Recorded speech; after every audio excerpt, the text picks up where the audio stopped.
so far, what we know how to do is take the derivative using what? How do we take the derivative of a function right now?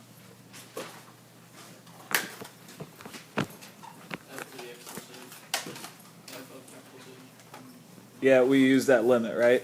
So the derivative of a function is equal to the limit as h approaches 0 of f of x plus h minus f of x all over h. All right, so right now, that's the only way we know how to take the derivative. We did take a derivative yesterday of a function. I don't remember exactly what the function was, but I think it was y equals 2x plus 1. No, it was 2x minus 1.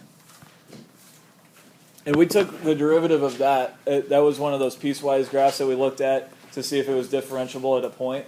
And you guys told me what the derivative was without doing any work. We said that the derivative of that dy dx was what?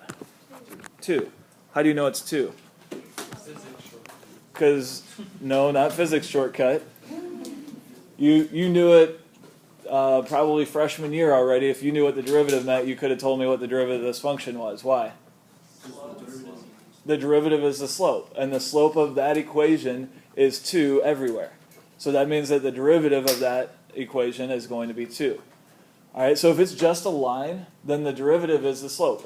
And so we don't necessarily have to use this limit definition here if we know how to interpret the slope in certain cases. The problem is once we start moving away from lines and getting into curves, we don't know what the slope's going to be, unless you're taking physics and you know the shortcuts already. Okay, that's what we're going to talk about today. We're going to talk about the shortcuts. Just because you're learning the shortcuts today doesn't mean that you get to forget how to take the derivative using the limit. All right, you still have to be able to use this limit to compute a derivative. All right, so the first rule. Oh, no, before we get to the rules, a couple of quick reminders. D over dx, or d by dx, is sometimes how it's said. Where's my pointer?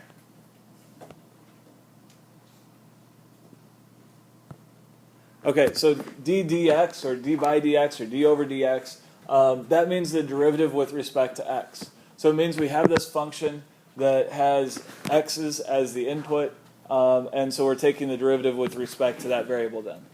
Okay, if we want to take the derivative of a function that we're calling y, so d dx times y, or d dx of y, means the derivative of y with respect to x, and usually we write that as dy dx. So we just, basically what we're doing is we're multiplying that d times the y in the numerator. Does that make sense? So this right here means the same thing as this right here. Okay? You guys remember that? Just some notational stuff there. Another way to write the derivative using functional notation, using Newton's notation, would be what? What is the derivative of f of x? F prime of x. Okay, what is the derivative of y? Y prime. Okay. We're going to see with a lot of these rules, we're going to deal with functions that we won't call y, but we're going to call them u and v. So what is the derivative of u?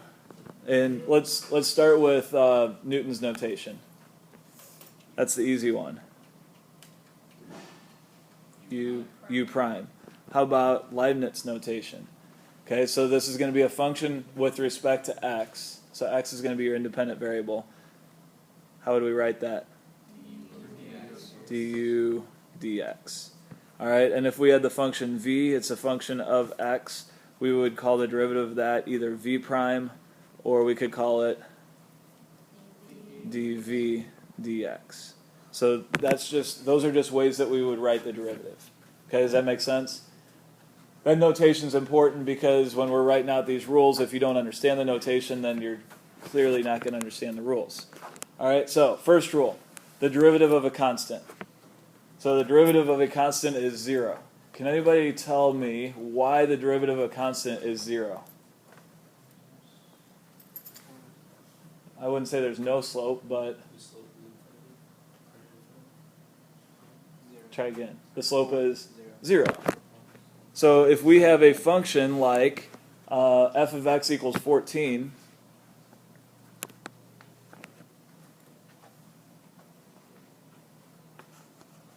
that's a horizontal line, right? So f of x equals 14 is going to, it's going to be a horizontal line, and it's going to have a slope of 0. So the graph would look like this. So y equals 14 looks like that. The slope of that line is 0, so it tells me the derivative is 0. All right, that's a pretty easy rule, right?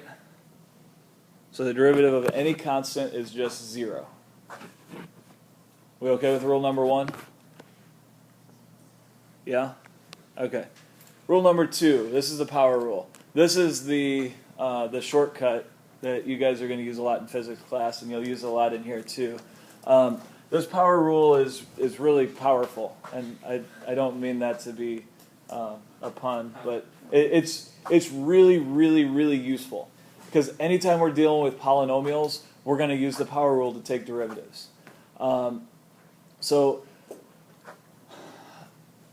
it may not be immediately obvious what this means, so I'll kind of walk through it here real quick. If we're taking the derivative of x to any power, so n is really any positive or negative number, any integer, n would not be 0 here. Why would n not be 0? What's x to the 0? It's 1, right? Unless x is 0, then 0 to 0 we don't know, and so we're not going to concern ourselves with that right now. So if x is really, if n is really any integer, then the derivative of x to the n is going to be n times x to the n minus 1. So basically what we do is we take the exponent, we put that out in front, and then we subtract 1 from the exponent. Does that make sense? So an example here, if we want to take the derivative of x to the 7th, we're going to take the exponent and write it out front. So what do we get out front? 7. And then we decrease the exponent by 1. So the derivative of f of x here is 7x to the 6th. Oh, it's now. She didn't write me a pass, but she was like, okay. Tell Mr. Bill. I guess I believe you.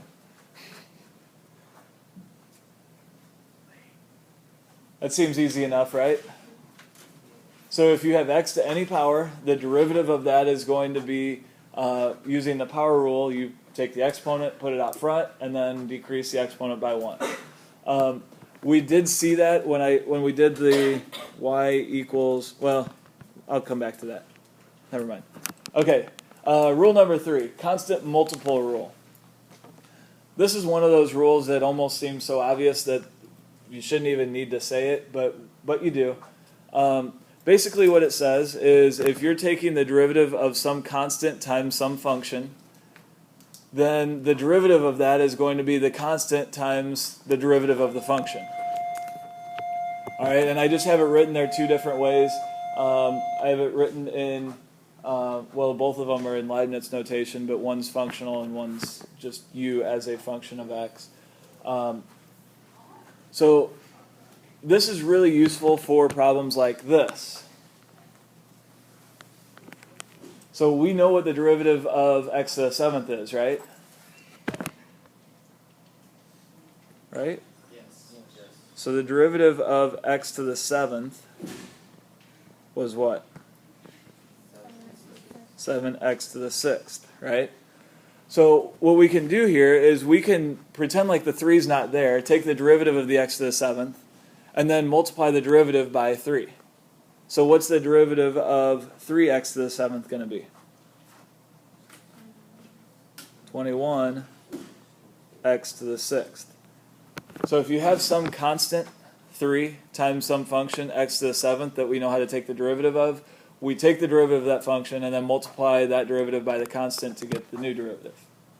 Okay, so the derivative of this is going to be 21x to the 6th, because that's going to be 3 times 7x to the 6th, which comes from that right there. Does that make sense?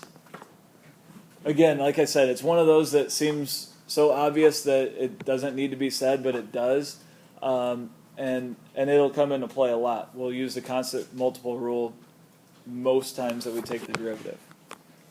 All right, so combining the constant multiple rule with the power rule, if we have some polynomial with like some constant times x to some power, to take the derivative of that, what are we going to get? What would be the derivative of c x to the n, where c is some constant, n is some integer?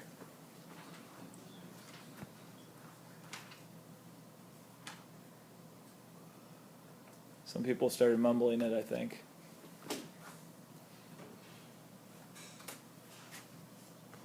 Okay, let me ask this. What is the derivative of x to the n?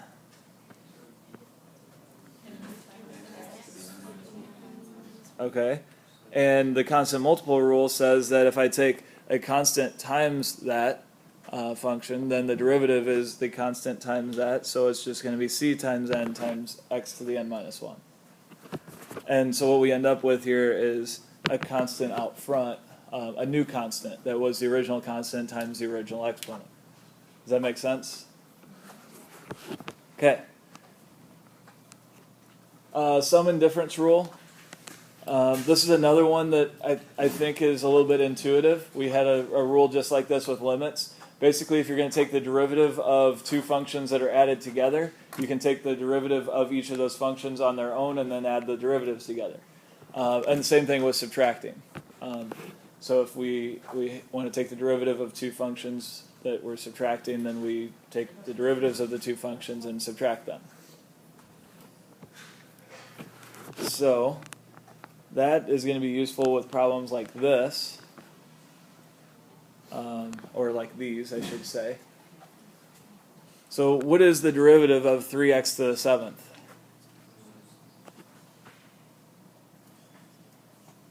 We just did that one, right? 21x to the 6th. So that's using the power rule and the constant multiple rule. And since we're taking the derivative of two functions that we're adding together, in this case a binomial, which means that it's two functions being added together, then we can just take the derivative of this piece and the derivative of this piece. What is the derivative of 5x to the 3rd? 15x squared, and we can just add those together. So the derivative of that whole thing is going to be this right here. Okay, how about this one? What's the derivative of 2x going to be? Why 2? I heard some more mumbling there. It's the slope of the line, right? So that's one reason. Let's use the rules we just learned, though. Can we use the power rule on that? What's the exponent on the x? I just gave you the answer, right? The exponent's 1, right? So the derivative of that using the power rule is going to be 2 times x to the 0. Well, what is x to the 0? 1. So we get 1 there. All right, so the derivative of the first part is 2. What's the derivative of 5? So we get 2 plus 0, which is 2. It's the same thing we got when we looked at it just as the slope of a line, right?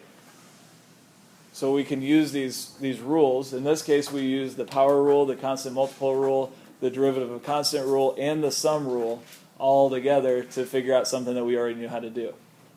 Isn't that fun? Okay.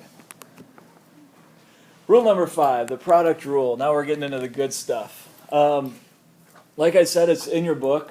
I've written it out 3 different ways, using Leibniz notation and using Newton's notation twice. This right here, the verbiage, I would write down. I think that's an easier way to remember it than trying to remember all of the notation. So if we have two functions that we're multiplying together, to find the derivative, you're going to do exactly what it says there. You're going to take the derivative of the first times the second function plus the first function times the derivative of the second. I'll give you a second to write that down and then we'll talk about it. Each of them says exactly what the verbiage says here. So this one is saying we're taking, the first function is u, the second function is v. So we take the derivative of the first function times the second function in its original form. So down here when it says times the second. The second is the second function in its original form. Okay, so we take the derivative of the first times the second plus the first the first function in its original form times the second. Derivative of the second, sorry. Okay, same thing here. Derivative of the first is u prime times the second plus the first times the derivative of the second. Derivative of the first times the second plus the first times the derivative of the second. Okay, so those are just different ways of using the notation to write those, but they all mean the same thing. All right, so here is an example. And to make this a little bit easier, I'm going to identify what we're going to use as u and v. So these are the two functions that we are multiplying together. I hope you can see that. So we have the function 3x to the 7th plus 5x to the 3rd, and we're going to multiply that by the function v, which is 2x plus 5. So using the product rule, what do we do first? Okay, take the derivative of the first. So the derivative of the first, what is the derivative of u going to be?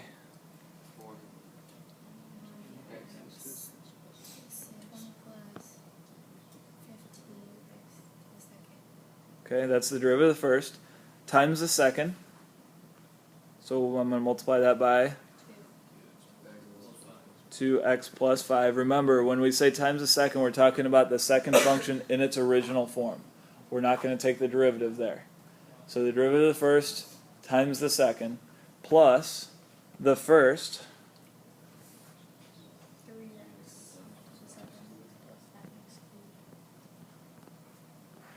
times the derivative of the second. So the derivative of that whole thing is going to equal all of that. Now, you could simplify this. In fact, if you look back here, we could actually expand this binomial here. We could distribute and figure out what that would be as a polynomial, and we would get something like 6x to the 8th plus 10x to the 4th. I skipped one, plus 15x to the 7th plus 25x to the 3rd. And then we could use the power rule and the sum rule and the constant multiple rule to find it that way. But in this form, it's easier to take the derivatives of the functions before expanding them. Okay. Remember that you don't have to simplify things on the AP test as long as you don't have to do it for your own purposes. So this would be an acceptable answer here. You wouldn't have to simplify it. Now, if it was on a multiple choice part of a test, you would have to simplify it to the extent that you might have to match it to one of the problems or one of the choices on there. Or if you were going to take the derivative again, this is not necessarily an ideal function to take the derivative of, so you may want to expand and simplify it for those reasons. Okay, but that is going to give you the derivative of that whole thing. All right, any questions about that? This is a common problem on AP tests. They like to throw a bunch of just notation at you and maybe try to confuse you a little bit with it. So they're asking here, what is the derivative of h at 2 when x equals 2? And they're giving you all this information. They're telling you that h is the product of f and g, and they're telling you that the values of those two functions and their derivatives at 2. How do you think we could find the derivative of h at 2? What do you think we should do first?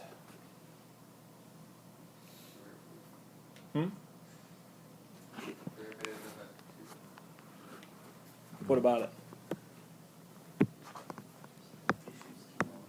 Who said that? Abdallah? Okay, so we are going to start with the derivative of f of 2. Why? Huh? Yeah, so I'm going to put a step in here that you might not do if you were doing this problem on the test, but the derivative of h is, using the product rule, it's the derivative of the first, so the derivative of f, times the second, g, plus the first function, just f of x, times the derivative of the second, like that, right? So we know that the derivative of h is going to be the derivative of f times g plus f times the derivative of g. So we could erase all those x's and replace them with 2's. And so then that means that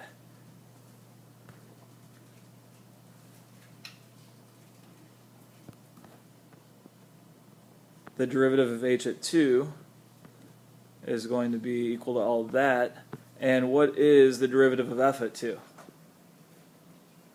2. What's the derivative of g at, or I'm sorry, what is g at 2? Plus, what is f at 2? And g prime of 2. And so we get 6 minus 7, which is -1. So we're finding a numeric derivative here where we don't really know that much information about the functions, but we know just enough to get what we need. Do we know the value of h at 2?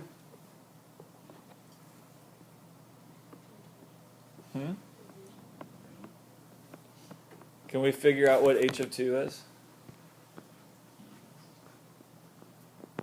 Who said yes? How? Huh?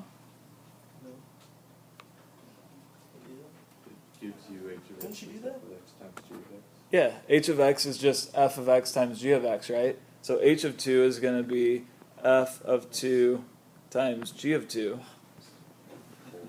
which is, you guys were trying to make it harder than it really was, weren't you?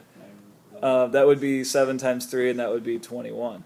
So actually, all of this information right here is enough to find the value of h at 2 and the derivative of h at 2. So what could we write now? We could write the equation of the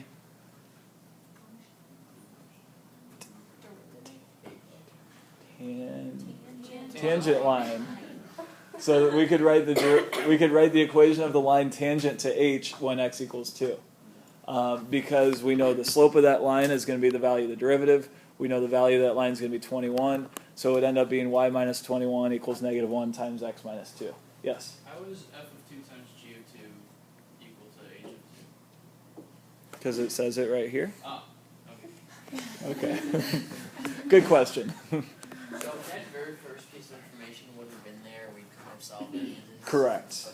Yeah, we would have to know how h was defined to be able to do this. Yes. Good question. All right, moving on. Quotient rule. The quotient rule is very, very, very, very similar to the product rule. In fact, the top is essentially the same, except instead of adding, you subtract. And the main difference is you then divide by the denominator squared. So it's the derivative of the top times the bottom minus the top times the derivative of the bottom all over the bottom squared. Sounds fun, doesn't it? Looks kind of crazy. The main thing is practice it until you're good at it. It's just like everything else, right?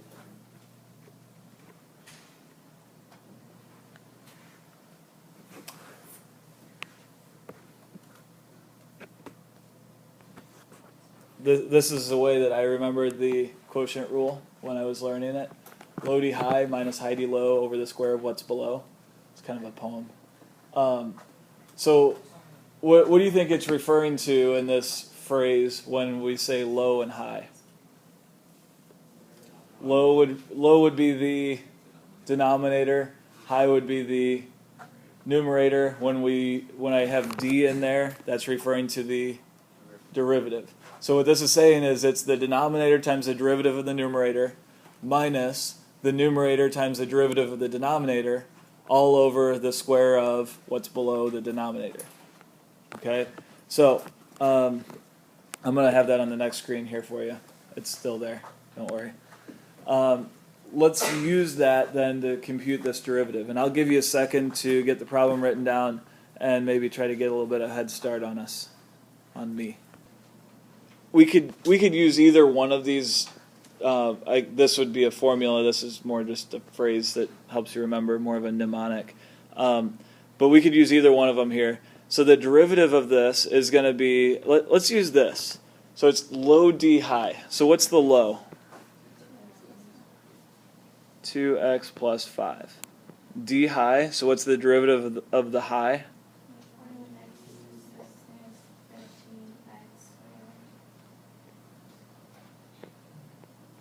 Okay, so that's low d high minus high d low. So what's the high?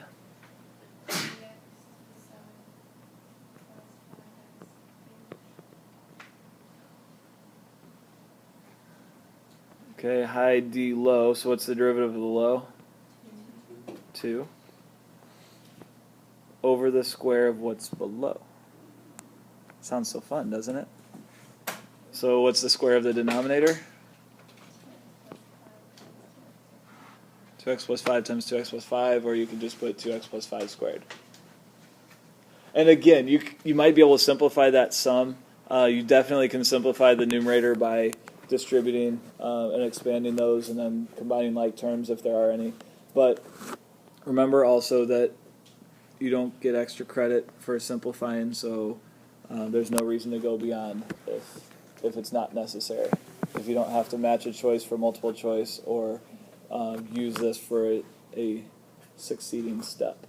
Any questions about this one? Okay, I'm done.